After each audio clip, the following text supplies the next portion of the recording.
નમસ્કાર, અમરેલીમાંથી મોટી ખબર સામે આવી છે।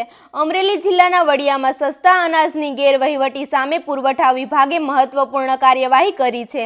સદગુરુનગર વિસ્તારમાં આવેલ એક બંધ મકાનમાંથી રેશનિંગ માટે મળતું ઘઉં અને ચોખાનો મોટો જથ્થો ઝડપી પાડવામાં આવ્યો છે। આદમ આમન ફોગના ભાડાના મકાનમાં છુપાવેલ 270 કિલો ઘઉં અને 400 કિલો ચોખા જપ્ત થયા છે। સાથે જ અનાજની હેરફેર માટે ઉપયોગમાં લેવાતી એક રિક્ષા પણ સીઝ કરાઈ છે। કુલ 82,000 રૂપિયાનો મુદ્દામાલ પુરાવા તરીકે કબજે લેવાયો છે। એક અઠવાડિયામાં પુરવઠા વિભાગે આ ત્રીજો દરોડો પાડ્યો હોવાથી વિસ્તારમાં ચકચાર મચી છે।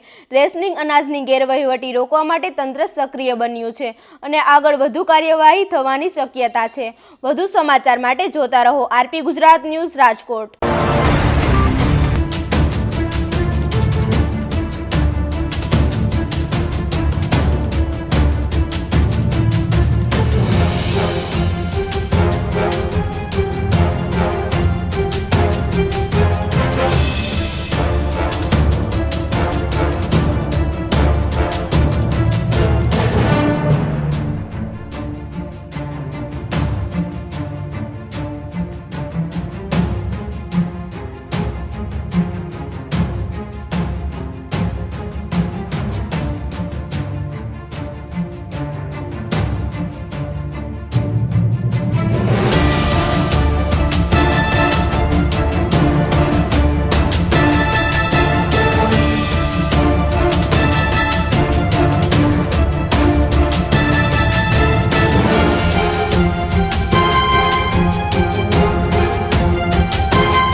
Audio Jungle.